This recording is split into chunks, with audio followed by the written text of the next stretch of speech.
So now getting back into After Infinity, which is where I talk about different concepts, ideas, characters, or even stories, and bring up ways that these can be presented into the MCU. And though at this point we haven't done one of these specifically for the X-Men, and most of my thoughts on that have been broken up through a number of different videos along the channel, or throughout the channel better yet, and on this playlist we will definitely get into more, so I can funnel all those ideas into one place that's easier to follow. But in this video, I want to talk about something that I personally believe should exist to some capacity in any universe or in any form of delivery where either the X-Men or mutants in general from Marvel Comics are being displayed, and that is the constant fight between mutants and human supremacy, which for me personally growing up as a young black kid, this is one of the things that I feel like helped me understand certain issues of the world, with people being hated just because they were born a certain way. And I'm sure I'm not the only person, but at the same time, I can only speak for myself. But for me, this is one of the things that made the X-Men human. And it showed me at a young age that even in this crazy fictional world, that these characters still had human issues. Whether they were relationships or family issues, we were given a number of examples, even in the world built on the idea of a superhero, to where you have this fantasy portrayal of people who are born with Omega level powers, which are not a thing in real life, but in this fictional world, their greatest struggles exist in our reality.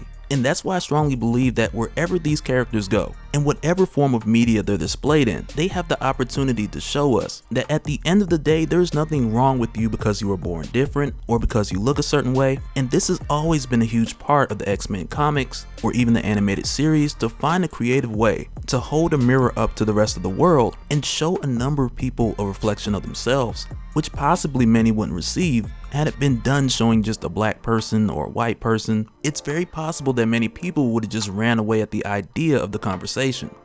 But this is a conversation that has been creatively given through the X-Men for a number of years, even from their creation through Stan Lee and Jack Kirby, who early on took inspiration from civil rights leaders like Malcolm X for the character of Magneto and Martin Luther King Jr. for Charles Xavier.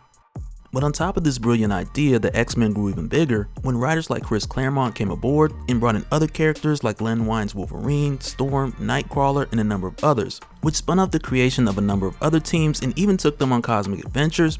But even still, the issues of hatred and supremacy, they continued to play a part in the narrative, which always followed mutants at some point in time, regardless of everything else that was going on around them. And that's why I strongly believe, like the example of mutants versus human supremacy, that it should never not be a part of X-Men until it's just not a thing at all. Because not only were the X-Men born in a time when social leaders were speaking out against racism in America, but that social activism resonated with these creators, amongst many more who would continue these stories throughout the years, to where at times some writers would take it a little deeper, but in most cases we knew this was an issue going on in the background. But also with doing this, like a time we'd seen in X Factor, where two mutants, Wildchild and Shard, they had just left from Forge and the others to go out and get some drinks, and with doing so they were attacked by a supremacist group called the Friends of Humanity. And in this particular narrative, it also took the conversation a step forward by teaching readers who may be some form of minority themselves small ways that love could flourish amongst time of extreme hatred.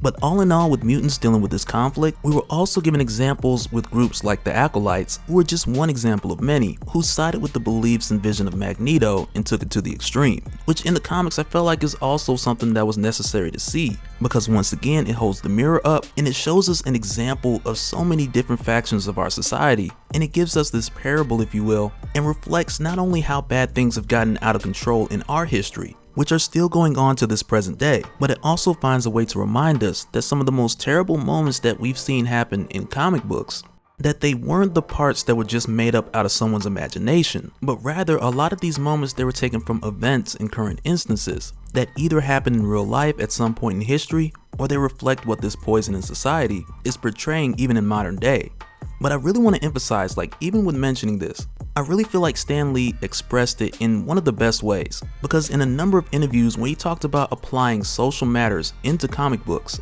he put a lot of emphasis on not throwing it in people's faces, but rather still having it be there as something in the background, which I feel like is a brilliant form of delivery. And for that reason, I hope that when mutants make their way into the MCU, that to some level within the larger picture, that we get this story that's a part of these characters' DNA, that show us the X-Men and mutants, even in this new era, dealing with the conflict which has been a part of their narrative since their creation in the early 60s. because I believe it can really teach people not only how bad this injustice is, but also catch the attention of many who turn away from what's going on outside and once again find a creative way to inform them on how these issues affect so many people, and with doing so even created rifts amongst the shared minority. But all in all, I just wanted to make this one short and share a few thoughts with you guys, and really just say that for the X-Men, which are really one of the main reasons I started reading comics, like back when you can buy them at a gas station. But I just want to say that I hope that this issue is one thing that isn't taken away from the X-Men, because it's a huge part of who they've been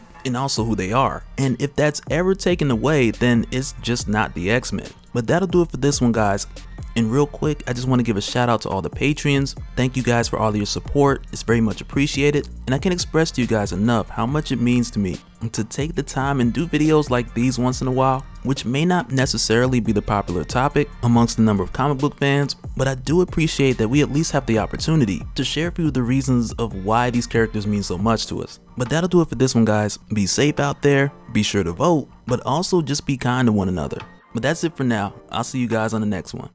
Alright, later.